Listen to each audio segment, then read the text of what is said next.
നമസ്കാരം. മലയാളി വാർത്ത ഇൻസൈഡിലേക്ക് സ്വാഗതം. സിനിമാ കഥയെ വെല്ലുന്ന നാടകീയ സംഭവങ്ങളാണ് ഇപ്പോൾ തമിഴ്നാട്ടിൽ കാണുന്നത്.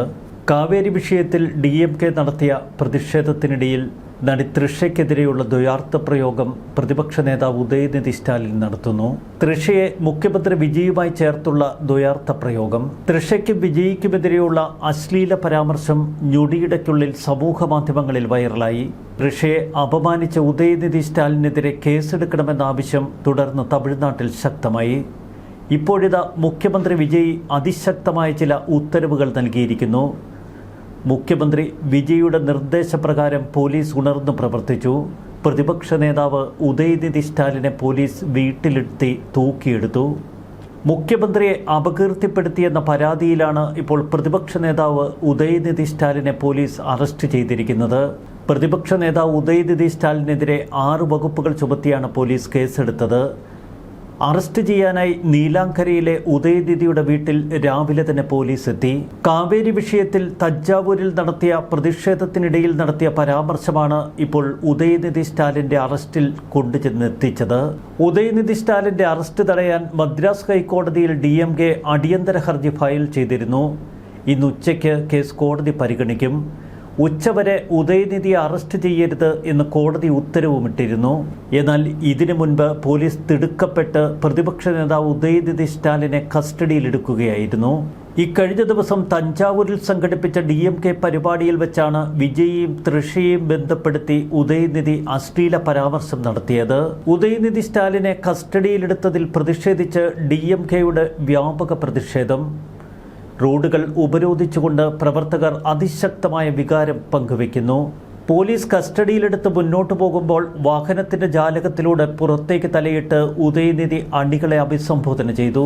സ്ത്രീയെ അപമാനിച്ച് സംസാരിച്ചു. പൊതുസ്ഥലത്തും മീറ്റിംഗിലും അശ്ലീല പരാമർശം നടത്തി, ഭീഷണിപ്പെടുത്തി, മനഃപൂർവ്വം വ്യക്തിഹത്യ നടത്തി തുടങ്ങിയവയാണ് ഉദയനിധി സ്റ്റാലിനെതിരെയുള്ള കുറ്റപത്രം. തഞ്ചാവൂർ ഈസ്റ്റ് പോലീസാണ് പ്രതിപക്ഷ നേതാവിനെ കസ്റ്റഡിയിലെടുത്തിരിക്കുന്നത്. ചെന്നൈയിലെ വസതിയിൽ നിന്നും കസ്റ്റഡിയിലെടുത്ത ഉദയനിധി സ്റ്റാലിനെ തഞ്ചാവൂരിലെത്തിച്ച് ചോദ്യം ചെയ്യുമെന്ന് പോലീസ് പറഞ്ഞു. തമിഴ്നാട്ടിൽ DMKയുടെ വ്യാപക പ്രതിഷേധത്തിനാണ് ഈ സംഭവം വഴിവെച്ചിരിക്കുന്നത്. തമിഴ്നാട് പോലീസും DMK പ്രവർത്തകരും തമ്മിൽ പലയിടങ്ങളിലും സംഘർഷം. ഉദയനിധിയുമായി പോകുന്ന വാഹനം തടയാനുള്ള ശ്രമത്തിൽ പോലീസും DMK പ്രവർത്തകരും വലിയ ഉൾതും തള്ളും.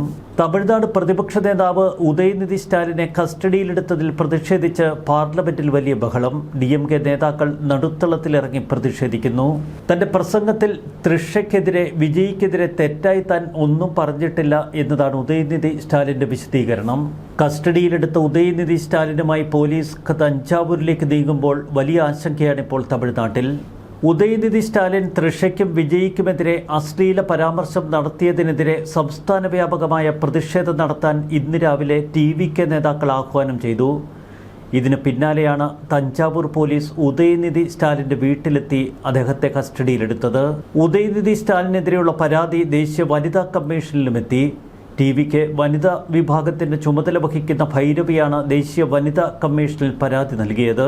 കാവേരി വിഷയത്തിൽ മുഖ്യമന്ത്രി മിണ്ടുന്നില്ലെന്നും അദ്ദേഹത്തിന് ആകെയുള്ള ജോലി DMKക്കെതിരെ കള്ളക്കേസ് എടുക്കുന്നതാണെന്നും ഉദയനിധി സ്റ്റാലിൻ പ്രസംഗിച്ചപ്പോൾ പ്രവർത്തകർ തൃഷ എന്ന് കൂട്ടത്തോടെ വിളിച്ചു പറഞ്ഞു.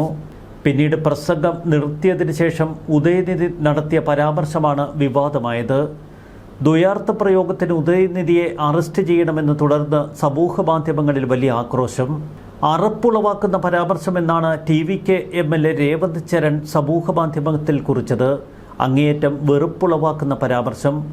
ആർക്കെതിരെയും ഇത്തരത്തിലുള്ള മ്ലേച്ഛമായ പരാമർശങ്ങൾ നടത്തുന്നത് അംഗീകരിക്കാനാവില്ല. ഉദയനിധി സ്റ്റാലിനെ അറസ്റ്റ് ചെയ്യണമെന്ന് BJP മുഖ്യ വക്താവ് നാരായണൻ തിരുപ്പതി ആവശ്യപ്പെടുന്നു. തഞ്ചാവൂരിൽ മുഖ്യമന്ത്രി വിജയെയും തൃഷയെയും കുറിച്ച് ഉദയനിധി സ്റ്റാലിൻ നടത്തിയ പരാമർശം ദ്വയാർത്ഥ പ്രയോഗമാണെന്നും അറപ്പുളവാക്കുന്നതും അശ്ലീലവും മ്ലേച്ഛവും ലജ്ജാകരവുമാണ് എന്ന് അദ്ദേഹം പറയുന്നു. അമ്മയും ഭാര്യയും മകളുമുള്ള ഒരു വ്യക്തിയും ഇങ്ങനെയൊന്നും സംസാരിക്കില്ല. മുഖ്യമന്ത്രി ജോസഫ് വിജയെ വിമർശിക്കുന്നതിനിടയിലായിരുന്നു ഈ സംഭവ വികാസങ്ങൾ. ജനക്കൂട്ടത്തിനിടയിൽ നിന്ന് തൃഷയുടെ പേര് ഒരു കൂട്ടർ വിളിച്ചു പറയുന്നു. ഇതോടെയാണ് റാലി വിവാദപരമായ വഴിത്തിരിവിലെത്തിയത്. തൃശയുടെ പേര് ഉയർന്നതോടെ പ്രസംഗം നിർത്തി മുഖത്തൊരു പുഞ്ചിരി വരുത്തി ഉദയനിധി ഇരട്ടപ്രയോഗം നടത്തി എന്നതാണ് വാസ്തവം. ഉദയനിധി സ്റ്റാലിൻ്റെ പരാമർശങ്ങൾ പരുഷവും ആക്ഷേപാർഹവുമാണ്, ഇരട്ടയർത്ഥം ഉൾക്കൊള്ളുന്ന ഒന്നാണെന്ന് മുതിർന്ന BJP നേതാവ് തമിഴിസൈ സൗന്ദരരാജൻ പറയുന്നു. ഉദയനിധി ഒരു കലാകാരനായിരുന്നിട്ടും സഹ കലാകാരനെക്കുറിച്ച് വളരെ നിന്ദ്യമായി സംസാരിച്ചുവെന്നും ഈ പരാമർശങ്ങളെ നടികർ സംഘം അപലപിക്കണമെന്നും BJP നേതാവ് വിനോജ് പി സെൽവം പറയുന്നു. തമിഴക രാഷ്ട്രീയം പലപ്പോഴും ഇങ്ങനെയാണ്. മുഖ്യമന്ത്രി പദത്തിലെത്തുന്നവർ തങ്ങളുടെ രാഷ്ട്രീയ വൈരികളെ വേട്ടയാടുന്ന ചരിത്രം.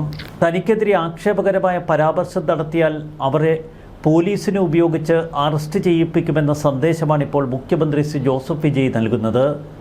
2001 ജൂൺ 30 അത്ര പെട്ടെന്ന് തമിഴകം മറക്കില്ല.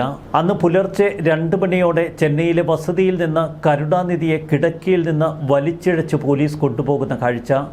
78 വയസ്സുള്ള DMK നേതാവിന് വസ്ത്രം മാറാൻ പോലും അന്ന് സമയം അനുവദിച്ചില്ല ജയലളിതയുടെ പോലീസ്. കരുണാനിധിയുടെ ടെലിഫോൺ ലൈനുകൾ അന്ന് വിച്ഛേദിക്കപ്പെട്ടു. ജയലളിതയുടെ ആജ്ഞകൾ നടപ്പിലാക്കാൻ അവിടെ ഉണ്ടായിരുന്ന കർക്കശക്കാരും സൗഹൃദമില്ലാത്തവരുമായ പോലീസുകാരെ കൊണ്ട് കരുണാനിധിയുടെ വീട് നിറഞ്ഞിരുന്നു. ആ വൃദ്ധ നേതാവ് അലറിക്കരഞ്ഞുവെങ്കിലും അദ്ദേഹത്തെ വെറുതെ വിടാൻ ഒരുക്കമായിരുന്നില്ല ജയലളിതയുടെ പോലീസ്. കരുണാനിധി തൻ്റെ മൊബൈൽ ഫോണിൽ മുരസൊലി മാരനെ വിളിച്ചു. കേന്ദ്രമന്ത്രി കൂടിയായ മാരൻ അന്ന് ചെന്നൈയിലായിരുന്നു. മിനിറ്റുകൾക്കുള്ളിൽ അദ്ദേഹം അവിടെ എത്തി. ഒപ്പം സൺ TV സംഘവും. യൂണിഫോം നൽകിയ അധികാരബലത്തിൽ ഒരു കൂട്ടം പോലീസ് ഉദ്യോഗസ്ഥർ അവിടെ അർമാദിക്കുന്നു. മനുഷ്യാവകാശ ലംഘനത്തിൻ്റെ നഗ്നമായ ലംഘനമെന്ന് DMK നേതാക്കൾ. സൺ TV സംഘം അന്ന് കരുണാനിധി അയ്യോ എന്ന് നിലവിളിക്കുന്ന ഭയന്ന ദുർബലനായ ഒരു വൃദ്ധൻ്റെ ദൃശ്യങ്ങൾ പകർത്തി.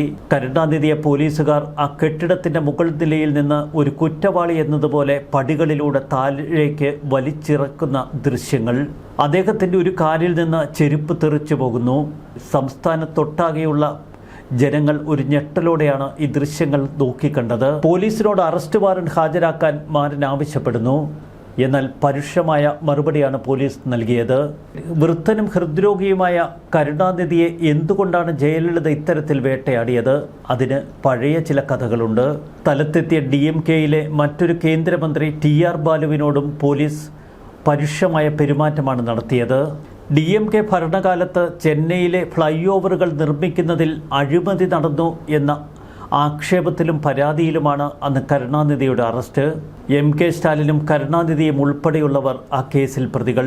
കരുണാനിധിയെ അറസ്റ്റ് ചെയ്ത് ഏതാനും മണിക്കൂറുകൾക്കുള്ളിൽ സ്റ്റാലിനും കീഴടങ്ങി.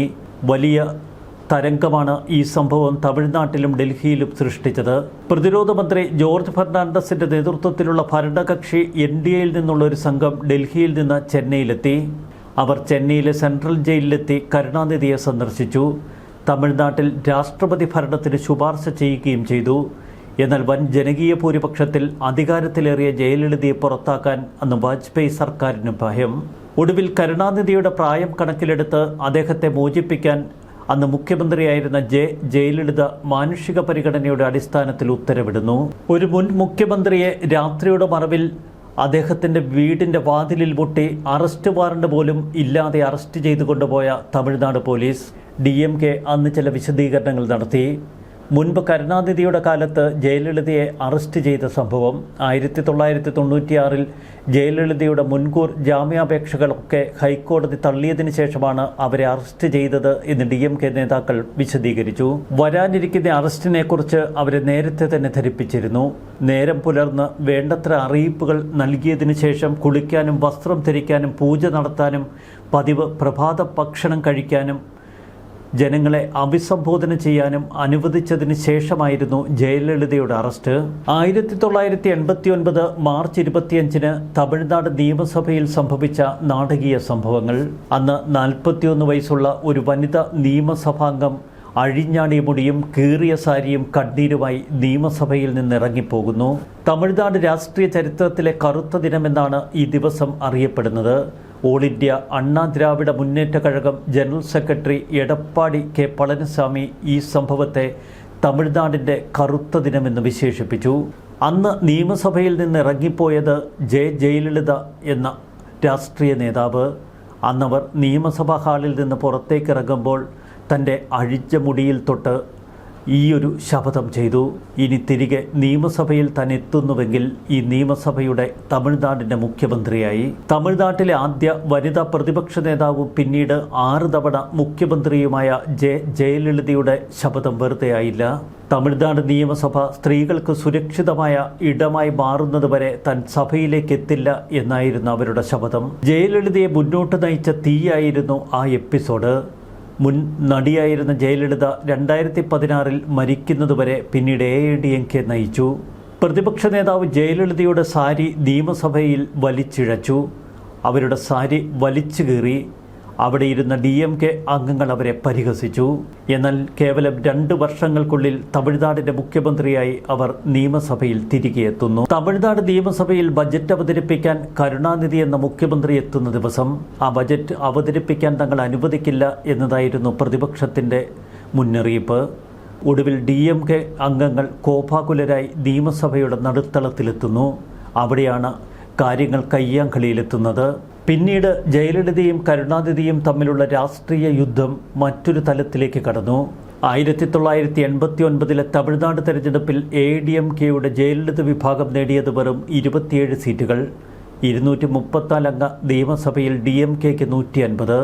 എന്നാൽ 2 വർഷങ്ങൾ കഴിഞ്ഞപ്പോൾ അതേ നിയമസഭയിൽ ഭൂരിപക്ഷം നേടി ജയലളിത മുഖ്യമന്ത്രിയായി തിരിച്ചെത്തി.